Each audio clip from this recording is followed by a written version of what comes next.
Hello class 12th students. तो आज भी हम आपके लिए लेकर आ गए वादे के मुताबिक बहुविकल्पीय प्रश्न। तो बहुविकल्पीय प्रश्न जो हम कर रहे हैं ये हमारी एग्जाम की तैयारी, क्योंकि अभी तक हम अपना एक्सप्लेनेशन पोर्शन खत्म कर चुके हैं। ये तो आप देख ही चुके हैं, आपने पढ़ा हुआ है सारा।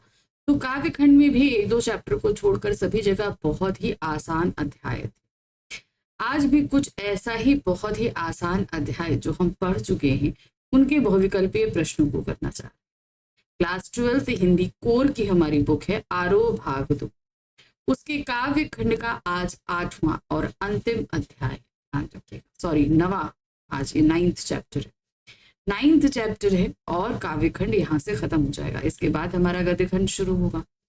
तो यहाँ पर आज हम लेकर आए हैं छोटा मेरा खेत और बगलों के पंख। ये दो कविताएं हमने पढ़ी, बहुत आसान कविताएं, बहुत आसान जिनको हम कहेंगे, जिसे हमारे सामने प्रस्तुत किया है उमाशंकर जोशी जी। इन कविताओं को पढ़ने के बाद आप समझ चुके हैं। आप चलिए कर लेते हैं इनके बहुविकल्पीय प्रश्नों को। तो जरा ध्यान दीजिएगा कि इनके बहुविकल्पीय प्रश्न, कविता आसान है तो ये भी ज्यादा मुश्किल नहीं।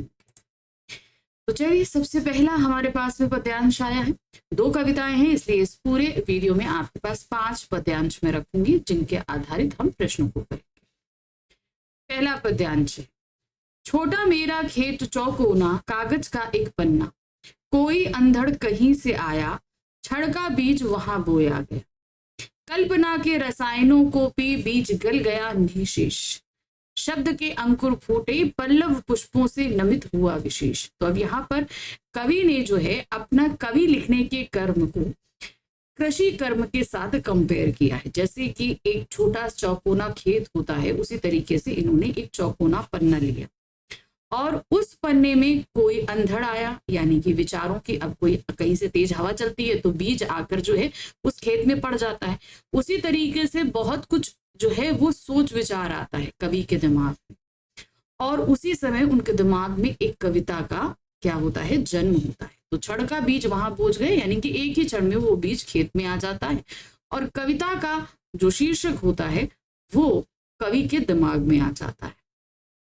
अब उसके बाद कल्पनाएं बनती है। अब वो एक जो टॉपिक निकला उस पर क्या हुआ, बहुत सारी कल्पनाएं चलती हैं और कल्पनाएं ही कविता का रूप लेती है। उसी तरीके से क्या होता है, वो जो बीज जमीन के अंदर धसा था अभी, अब उसके जो मिट्टी के जो रसायन है उस बीज को गलाना शुरू कर देते हैं और फिर उसमें से अंकुर फूटता है। जिस तरीके से जब कल्पनाएं मिलती हैं तो कविता रूपी अंकुर फूटता है। अब कविता जो है वो कवि के दिमाग में अब तक जन्म ले चुकी है। शब्द के अंकुर फूटे, ठीक है, बीज गल गया नहीं शेष, बीज गल जाता है और फिर क्या होता है, जैसे ही कल्पनाओं से आपके कवि के दिमाग में कविता का जन्म हो जाता है, फिर उसके बाद उन शब्दों के माध्यम से वो क्या करता है, वो कविता को कागज पर उतारता है और इधर वो जो अंकुर था, जो रसायनों से गल गया था, बीज जो रसायनों से गल गया था, उसमें अंकुर निकल के वो क्या करने लगता है, वो जमीन के बाहर आ जाता है। धीरे धीरे करके पूरी कविता पूर्ण हो जाती है। शब्द बाई शब्द मिलकर क्या होता है, कविता पूरी हो जाती है। और इसी तरीके से वो पौधा जिसमें अंकुर फूटा था, अब वो पल्लव पुष्पों से नमित हुआ, यानी कि उसमें क्या हुआ, पल्लव अर्थात पत्ते आ गए, पुष्प यानी कि फूल आ गए। वो पूरा पेड़ भी क्या हुआ, पूरा बड़ा होकर पत्तों और फूलों से लद गया। जिस तरीके से कविता शब्द बाई शब्द करती हुई पूर्ण हुई। अब इस पर हमारे पास क्या है, प्रश्न देखिए। कवि ने कागज की तुलना किससे करी है, खेत से करी है। किससे करी है, खेत से करी है। तो हम यहाँ पर मार्क करेंगे खेत। नेक्स्ट आते हैं, छोटा मेरा खेत चौकोना में कौन सा अलंकार है। अब क्या है, छोटा मेरा खेत चौकोना, तो यहाँ पर इन्होंने क्या बताया है, कागज को खेत बताया है। तो दोनों में ही सिमिलैरिटी, इतनी नजदीकियां, दोनों को एक ही कर दिया। तो इसलिए यहाँ पर कौन सा अलंकार हुआ, रूपक अलंकार हुआ है। ठीक है, इन्होंने खेत को ही कागज और कागज को ही खेत बता दिया। ठीक है, गल गया और पल्लव पुष्पों में कौन सा अलंकार। अब देखिए, गल गया का गागा और पल्लव और पुष्प का पापा, इसलिए यहाँ पर कौन सा अलंकार है, आपका अनुप्रास अलंकार। ठीक, नेक्स्ट आते हैं, खेत अगर कागज है तो बीज छड़ का विचार, फिर पल्लव पुष्प क्या है, आप बताइए, पल्लव पुष्प क्या है? रसायन, फल, कविता या तूफान? तो देखिए, खेत कागज हुआ, बीज जो क्षण है वो क्या हुआ, वो क्या हुआ आपका विचार हुए। अब पल्लव पुष्प क्या हुए, वो धीरे, अंकुर जो है वो शब्द हुआ, और पल्लव पुष्प क्या हुए, धीरे धीरे करके वो पूरी कविता बन गई, है ना। यही चीज मैंने अभी आपको बताई। तो यहां हम क्या लिखेंगे, कविता। नेक्स्ट आते हैं, प्रस्तुत पद्यांश में कवि कर्म की तुलना किस कर्म से की गई है? कौन से कर्म से की गई है? कृषि कर्म से की गई है। किससे की गई है? कृषि कर्म से। नेक्स्ट आते हैं, दूसरा आपके पास में पद्यांश है, छोटा मेरा खेत चौकोना, कागज का एक पन्ना, कोई अंधड़ कहीं से आया, क्षण का बीज वहां बो गया। अब यही 4 लाइनें अभी हम पढ़ चुके हैं। अब इन 4 लाइनों पर अभी कविता, प्रश्न दूसरे थे, अब देखिए प्रश्न बदल जाएंगे। तो इसीलिए मैं आपसे क्या कह रही हूँ, बहुत ध्यान से दीजिएगा। जो पंक्तियां या पद्यांश आएंगे वो नहीं बदलेंगे, वो वही रहेंगे जो आपने पढ़े, प्रश्न बदलते रहेंगे, ठीक है। जो जरूरी नहीं कि जो मैं प्रश्न करा रही हूँ वो आए, या आपने कहीं और से पढ़े हों वो प्रश्न आए, ये कंपलसरी नहीं है। क्यों? क्योंकि भाई देखिए, इन 4 लाइनों के काव्यांश में कम से कम नहीं तो आप मान के चलिए कि 15 से 20 प्रश्न बन सकते हैं, ठीक है। तो अब हम लेके तो आपके सामने 5 ही आएंगे। तो सबसे पहली जो मैंडेटरी जरूरत है कि आपके लिए ये पद्यांश समझ में आना जरूरी है। एक बार अगर आपको ये समझ में आ जाए तो फिर प्रश्न कहीं से भी पूछ लो, आसानी से आ जाएगा ना, है ना। तो मेन क्या है आपका ये समझना, जब ये समझ जाओगे तो क्वेश्चन तो कहीं से भी कर लोगे। चलिए, पद्यांश तो हम पहले ही समझ चुके थे, अब फटाफट प्रश्न कर लेते हैं। अब ये प्रश्न उससे थोड़े से अलग हैं। प्रस्तुत काव्यांश में कवि ने किस खेत की बात करी है? मन रूपी खेत, प्रेम रूपी खेत, कागज रूपी खेत या हरियाली रूपी खेत? तो कौन सी खेत की बात कर रहे हैं? ये कागज रूपी खेत की बात कर रहे हैं। नेक्स्ट आते हैं, कवि ने अपने खेत में कैसा बीज बोया था? धान रूपी, शब्द रूपी, प्रेम रूपी या ये सभी? तो कैसा बीज उन्होंने बोया था? वो था शब्द रूपी बीज बोया था। कवि ने अभिव्यक्ति रूप में बीज कहाँ बोया? कहां पर बोया था अभिव्यक्ति रूपी बीज? खेत में, घर के आंगन में, छत पर या कागज के पृष्ठ पे? तो वो बीज कहाँ बोया था इन्होंने? खेत में, ठीक है। अभिव्यक्ति रूपी बीज कहाँ बोया था? तो अभिव्यक्ति रूपी बीज जो सॉरी खेत, वो तो बीज जो है वो खेत में बोया था, तो ये सही नहीं होगा। सही क्या होगा? कागज के पृष्ठ पे। इन्होंने पूछा क्या? अभिव्यक्ति रूपी, यानी कि अपने मन के अभिव्यक्ति रूपी बीज वो कहां पर बो रहा है? तो वो कागज पे बी रहा। तो अभिव्यक्ति रूपी बीज क्या हुए? वो शब्द हुए जिन्हें वो कागज पर उतार रहा है, ठीक है। नेक्स्ट आते हैं, कोई अंधड़ कहीं से आया, पंक्ति में अंधड़ शब्द किसके लिए प्रयुक्त किया गया है? अंधड़ का अगर हम शाब्दिक अर्थ लें तो उसका मतलब होता है आंधी, लेकिन यहाँ पर कविता में वो किस रूप में लिया गया है? देखिए, अनजान व्यक्ति के लिए, कवि के मन में के भावों के लिए, आंधी के लिए, ये विरोधी व्यक्ति के लिए। तो अब देखिए, ध्यान दीजिए, अंधड़ शब्द किसके लिए प्रयुक्त हुआ है? उन्होंने ये चीज पूछा है। तो अंधड़ शब्द यहाँ लिटरली आंधी के लिए इस्तेमाल नहीं किया है, अंधड़ शब्द प्रतीक रूप से इस्तेमाल किया गया है कवि के मन के भावों के लिए, क्योंकि जब उसके मन में भाव आएंगे तभी तो वो कविता को जन्म दे पाएगा। तो सही क्या है? ये कवि के मन के भावों के लिए। कवि ने अपने रचना कर्म की तुलना किससे करी है? कृषि के कर्म से करी है। देखिए क्या यहाँ पर लिखेंगे? खेती के कर्म से। अब हम आगे तीसरे पद्यांश में, यहाँ क्या दिया गया है?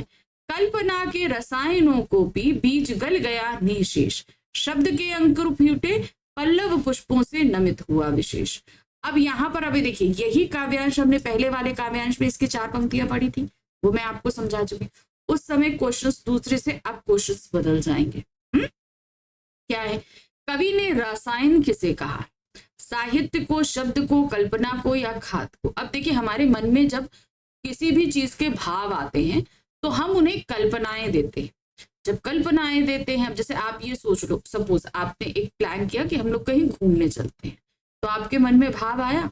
अब इसके बाद इन भावों को आप कल्पना दोगे, नहीं चलो भाई ऐसा करते हैं, वैष्णो देवी के दर्शन करके आते हैं, नहीं, चलो हम लोग गोवा घूम के आते हैं, नहीं, चलो क्या कहते हैं, कश्मीर घूम के आते हैं। तो अब ये क्या हो रहा है? धीरे धीरे इस जो भाव था उनको हम कल्पना के रसायनों से गलाने की कोशिश कर रहे हैं, यानी कि वो भाव क्या है, धीरे धीरे कहीं ना कहीं जाकर उसके अंकुर फूटेंगे, यानी कि हम जितने डेस्टिनेशन डिसाइड करेंगे उसमें कोई एक डेस्टिनेशन तो हम पहुंचेंगे, है कि नहीं।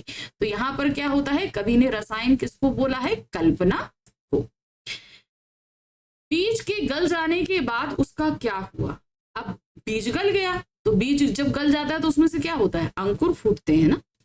बीज नष्ट हो गया, उसमें से शब्द रूपी अंकुर फूटे, उससे फसल तैयार हुई, उसमें नयापन आया। तो सही क्या हुआ, उससे शब्द रूपी अंकुर फूटे। खेत में अंकुर के विकसित होने का क्या परिणाम होता है, अगर खेत में अंकुर विकसित हो जाए, यानी कि बीज अगर पनप जाए तो उसका क्या परिणाम होता है, खेत पत्तों और फूलों से भर जाता है, बिल्कुल सही है। खेत नष्ट हो जाता है, नहीं। खेत की उपजाऊ क्षमता न घट जाती है, नहीं। उपरोक्त सभी। तो हम क्या लिखेंगे, खेत पत्तों और फूलों से भर जाता है। कवि के शब्द रूपी अंकुर विकसित होने पर क्या होता है, अगर कवि के शब्द रूपी अंकुर विकसित हो तो क्या होता है, कविता बनती है, यही होता है ना, शब्द शब्द करके कविता बन जाती है। कृति का रूप धारण करते हैं, समाज को भोजन प्रदान करते हैं, गरीबी को दूर करते हैं, प्रतिस्पर्धा की भावना विकसित होती है। तो क्या होता है, कृति का रूप लेते हैं। आपकी जगह कविता का रूप लेते हैं तो भी लिख सकते हैं। कृति मतलब हुआ कि जो कोई भी एक नया क्रिएशन, कृति मतलब होता है क्रिएशन, तो वही चीज यहाँ पर एक नया क्रिएशन होता है। काव्यांश में प्रयुक्त नमित शब्द का तात्पर्य, नमित का मतलब क्या होता है, नमी युक्त, झुका हुआ, अनमोल या अवरोधी। तो यहाँ पर नमित का तात्पर्य है झुका हुआ। जब भाई पल्लव और पुष्प से भर जाएगा पेड़ तो थोड़ा सा झुक जाता है ना, तो वही चीज। चलिए अब हम आ गए काव्यांश संख्या 4 पर। यहाँ क्या दिया गया है, झूमने लगे फल रस अलौकिक, अमृत धाराएं फूटती, रोपाई छड़की कटाई अनंतता की, लुटते रहने से जरा भी नहीं कम होती, रस का अक्षय पात्र सदा सदा का, छोटा मेरा खेत चौक। तो अब यहाँ पर क्या कह रहे हैं, देखिए अभी तक क्या हुआ, अंकुर निकला, उसमें निकल आए पत्ते और फूल निकल आए थे। कविता में अभी तक हमने ये देखा। उसके आगे क्या, झूमने लगे फल, अब फल, पत्ते आ गए, फूल आ गए और अब फल भी लग गए उसमें। रस अलौकिक, अमृत धाराएं फूटती, रोपाई छड़की कटाई अंतता की। अब देखिए क्या होता है, जब फल लग जाता है तो उसमें रस आ जाता है। किसी भी तरह का फल हो उसमें रस तो रहता है ना, रस आता है। अमृत धाराएं फूटती हैं, अमृत धाराएं फूटने का मतलब क्या है कि जो कोई भी उसे प्राप्त करता है, खाता है, उसे बड़ा आनंद आता है। तो वो क्या होता है, अमृत धाराएं होती है, क्योंकि वो कहीं ना कहीं हमारे शरीर को पोषण, भाई फल किसी भी तरह का हो हमारे शरीर को पोषण देता है कि नहीं देता है, तो देता है। अब वो क्या कह रहे हैं, एक क्षण की रोपाई थी, बीज तो एक क्षण में आकर बोया था, लेकिन अब इन फलों को आप हमेशा खाते रहिए। यही होता है ना, जब फल लग जाता है तो क्या होता है, हमेशा उसको खाते रहिए, उसका रस लेते रहिए, मगर एक क्षण। अब इसी को कविता के माध्यम से क्या कहेंगे, अब कविता पूरी हो गई, अब जो कोई भी उसको पढ़ रहा है उसे रस आ रहा है, उसे आनंद आ रहा है। हम जैसे कविता हम लोग पढ़ते हैं तो आनंद आता है ना, आनंद आता है। अब जो एक पल में वो भाव कवि के मन में आया था, उसके बाद उसने धीरे धीरे करके जो है वो कविता लिख दी, वो एक क्षण में कविता उसके दिमाग में थी। आज क्या है, वो पूरी कविता बन चुकी है। अब क्या है, उसे हमेशा कालजयी, हमेशा पढ़ा जा सकता है। भाई आज देखिए हम लोग, अब कबीरदास जी ने कब उनका जन्म हुआ था 1398 में, तब से लेकर हम आज तक उनकी कविताएं पढ़ रहे हैं कि नहीं पढ़ रहे हैं, उनके लिखे हुए दोहों चौपाइयों को पढ़ते हैं कि नहीं पढ़ते हैं। तो उन्होंने कब का लिखा, लेकिन आज भी हम पढ़ रहे हैं। तो वो एक क्षण में आया भाव होगा जो लिखा, उसी तरीके से कविताएं एक क्षण में लिखी जाती है, लेकिन जब अनंत काल तक पढ़ी जाती है, और जब पढ़ी जाती है तब उसमें आनंद आता है। जो कोई भी पढ़ेगा उसमें उसको आनंद आता है। तो वही चीज, लुटते रहने से जरा भी कम नहीं होती, रस का अक्षय पात्र सदा छोटा मेरा खेत। तो अब यह क्या कह रहे हैं कि इस पेड़, पेड़ भी जो कोई भी फलदार होता है उसमें से चाहे जितना फल तोड़ा जाए, लेकिन ऐसा तो नहीं होता कि उसमें से फल उगना बंद हो जाता है, हमेशा फल आते रहते हैं। तो वो हमेशा आप कर, उसी तरीके से कविता क्या है, कविता एक बार लिखी जाती है, उसे जितनी बार भी पढ़ा जाए आनंद ही आता है। आज मैं पढ़ूं, मेरे बच्चे पढ़े, उनके बच्चे पढ़े, उनके बच्चे पढ़े, उनके बच्चे पढ़े, हमेशा उनको आनंद ही आता रहे। हमेशा आनंद आएगा कि नहीं आएगा, वही चीज है। तो अब ये क्या है, रस का अक्षय पात्र है। अक्षय पात्र एक ऐसा पात्र होता है जिसमें से कभी भी आप अपनी इच्छित चीज पा सकते हो। तो उसी तरीके से इसमें से कभी भी आपको आनंद की कमी नहीं आएगी। छोटा मेरा खेत। तो ये थी कविता। अब इस पर आधारित 5 बहुविकल्पीय प्रश्न। देखिए पहला क्या है, काव्यांश में कवि ने किसके झूमने की बात करी है? भाव और विचार, फल, साहित्यकार या पेड़ पौधे? तो इन्होंने फल के झूमने की बात करी है। नेक्स्ट आते हैं, कविता में कवि ने किसकी कटाई की बात करी है? क्षण की, अनंतता की, अंकुर की या फसल की? तो यहाँ पर इन्होंने किसकी की? अनंतता तक, हमेशा कटाई करते रहो। कब तक? हमेशा। अनंतता मतलब क्या है? फल भी आप हमेशा खाते रहोगे, कविता से भी आप रस हमेशा लेते रहोगे। तो यहाँ पर किसकी है? अनंतता की कटाई करी है। कवि ने किस रस की अमृत धारा को अक्षय पात्र कहा है? करुण रस की, श्रृंगार रस की, हास्य रस की या साहित्य रस की? तो कौन सा रस है? साहित्य रस। साहित्य की रचना एक बार करी जाती है, लेकिन उसका आनंद हमेशा लोग उठाते रहते हैं। कवि ने खेत में पैदा होने वाली कविता रूपी फल को किस विशेषता से युक्त बताया है? अलौकिक रस से, वात्सल्य रस से, श्रृंगारिकता से या क्लिष्टता से? तो सही क्या है? वो अलौकिक रस से परिपूर्ण है। कौन से रस से परिपूर्ण है? अलौकिक रस से। नंबर 5 क्वेश्चन है आपके पास में, छोटा मेरा खेत चौकोना उपमान का प्रयोग किसके लिए किया गया? अब ये उपमान किसके लिए प्रयोग किया गया है? फसल के लिए, वर्गाकार रूप के लिए, कागज के पन्ने के लिए या पल्लव के लिए? तो ये इस्तेमाल किसके लिए किया गया है? कागज के पन्ने के लिए उपमान। जैसे कागज का पन्ना चौकोर होता है, उसी तरह खेत भी चौकोना होता है ना? तो वही चीज उन्होंने बताया। चलिए अब हम आ गए अपने 5वें काव्यांश में, और 5वें काव्यांश में हम अपनी दूसरी कविता देख रहे हैं, बगुलों के पंख। ठीक है, कविता देखिए क्या है, नभ में पाती बंधे बगुलों के पंख, चुराए लिए जाती वे मेरी आंखी, कजरारे बादलों की छाई नभ छाया, तैरती सांझ की सतेज श्वेत काया, हौले हौले जाती मुझे बांध निज माया से, उसे कोई तनिक रोक रखो, वह तो चुराए लिए जाती मेरी आंखें, नभ में पाती बांधे बगुलों के पंख। तो अब यहाँ पर क्या कह रहे हैं, जरा ध्यान से देखिए।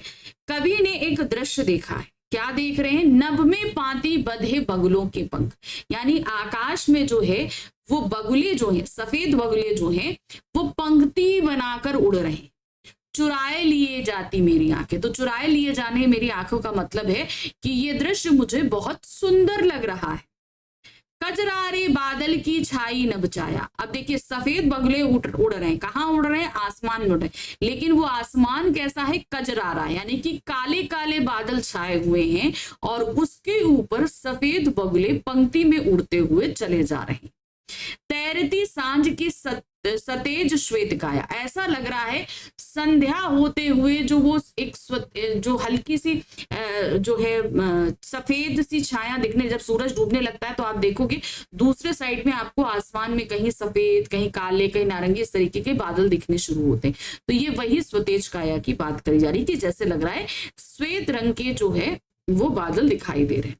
हौले हौले जाती मुझे बांध निज माया से, धीरे धीरे क्या है, मैं इस जो है इतना सुंदर दृश्य से जो है बंधता हुआ चला जा रहा, उसे कोई तनिक रोक रखो। अब वो किसी से कह रहे हैं कि ये जो इतना सुंदर दृश्य है, इसे किसी से बोलो कि रोक ले, कि अर्थात कि बगुले जो उड़ते हुए जा रहे हैं ये कुछ देर के लिए रुक जाएं, इस दृश्य को मैं और ज्यादा देर तक के लिए देखना चाहता। वह तो चुराए लिए जाती मेरी आंखें, वो दृश्य क्या है? मेरी आंखें चुराए लिए जा रहे हैं। अब मेरी आंखें तो लिटरली तो कोई चुरा के नहीं ले जा सकता, तो इसे मुहावरे की तरह यहाँ पर यूज किया गया है कि ये दृश्य जो है वो बहुत सुंदर है। नभ में पाती बांधे बगुलों के पंख, यानी कि बगुले जो हैं वो नभ में एक पंक्ति बनाकर उड़ते हुए चले जा रहे। अब इस पर 5 प्रश्न देखिए क्या है। काव्यांश में बगुलों के पंखों द्वारा आंखें चुराने से क्या आश्रय? सुंदर दिखाई देना, ध्यान भंग करना, चोरी करना या न्योछावर होना? तो सही क्या है? सुंदर दिखाई देना, यानी कि ये दृश्य जो है वो बहुत सुंदर दिखाई दे रहा है। सांझ की सतेज श्वेत काया क्या कर रही है? क्या कर रही है? भाग रही है, नहा रही है, तैर रही है या उड़ रही है? तो सांझ की सतेज काया क्या है? वो आसमान में तैर रही है। कवि के अनुसार आकाश में कैसे बादलों की छाया छाई हुई है। तो उन्होंने क्या बोला था, कजरारे बादल। कजरारे, कजरारे मतलब काले, कजरारा मतलब क्या होता है, काजल भरे, ठीक है, काजल, कजरारे मतलब होता है काजल। काजल कैसा होता है, काला होता है। तो यहाँ क्या है, गहरे नीले, काले, श्वेत या सुनहरे, तो ये है काले।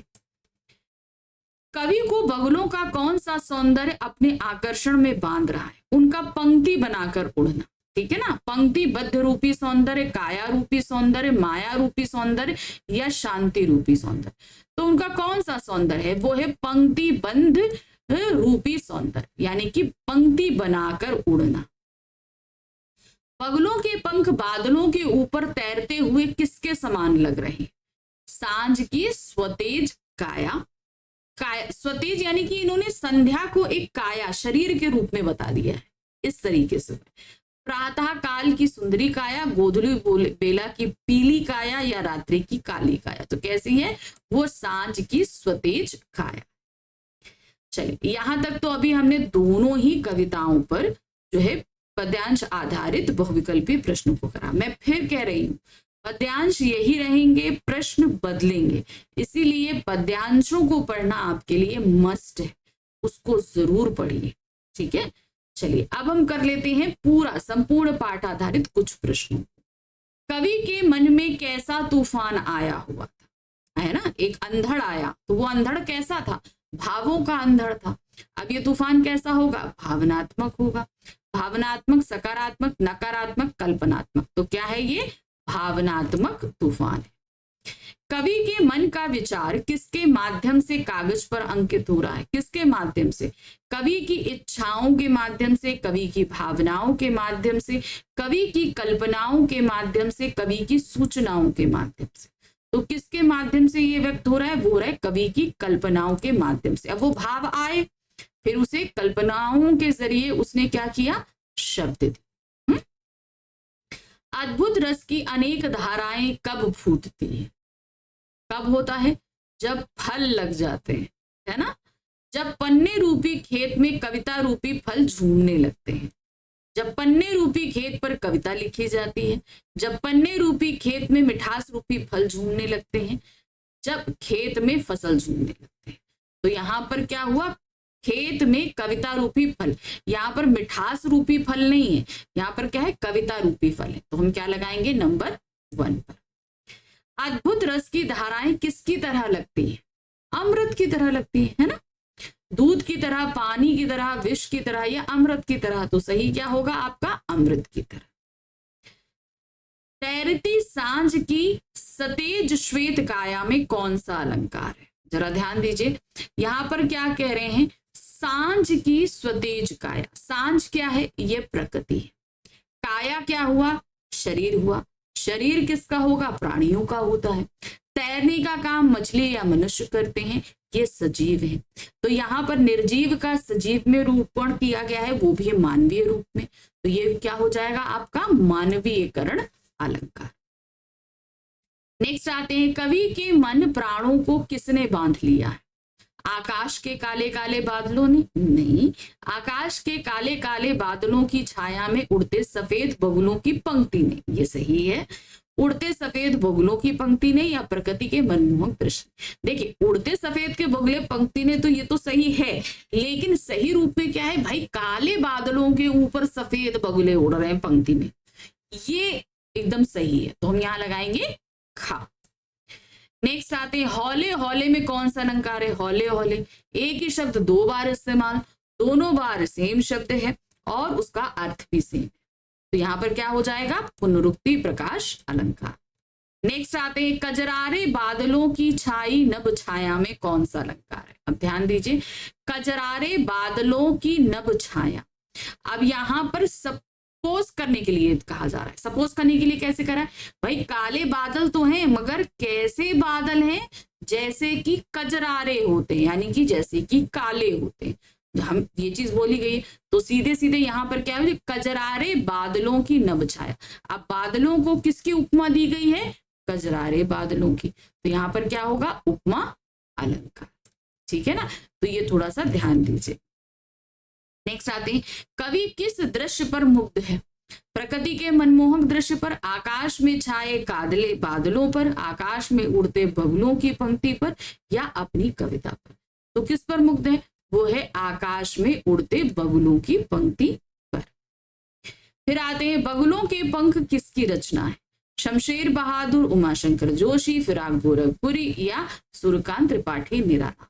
तो हमेशा एक चीज ध्यान रखिएगा कि कविता जो आपकी रहती है, हमेशा ये चीज आपको ध्यान रखना है कि जो कविताएं हमारी रहती हैं उनके कवियों का पता होना आपके लिए बहुत जरूरी होता है। ठीक है, कोई भी हो, आपको अगर कवि का नहीं पता है तो फिर दिक्कत होती है। तो यहाँ के कवि कौन है? उमाशंकर जोशी। ठीक है, तो इस तरीके के खत्म हो गया हमारा ये काव्यांश। ठीक है, तो इसी तरीके से मैं आपके लिए गद्य खंड भी लेकर आने वाली हूँ जल्दी। तो गद्य खंड के लिए भी तैयार रहिएगा, उसके भी हम बहुविकल्पीय प्रश्न कुछ इसी तरीके से करने वाले हैं। बस फर्क क्या रहेगा? वो हमारा रहेगा गद्यांश आधारित बहुविकल्पीय प्रश्न। ठीक है, तो फटाफट चैनल को लाइक सब्सक्राइब शेयर कीजिए। साथ ही साथ आपकी कोई क्वेरी है, कोई प्रश्न है, आप कमेंट बॉक्स में लीव कर सकते हैं, मैं आंसर दूंगी। और इसी के साथ आप टेलीग्राम चैनल पे भी कनेक्ट हो सकते हैं। टेलीग्राम चैनल का लिंक आपको नीचे डिस्क्रिप्शन पे दिया गया है। आपको अगर नोट्स चाहिए तो आप पर्सनली मुझसे जो है टेलीग्राम चैनल पर कनेक्ट हो सकते हैं, तो इस जरिए आपको नोट्स भी मिल जाएंगे। ठीक है, तो जल्द ही मिलते हैं हम अगले अपने वीडियो में। Thank you for watching, bye bye.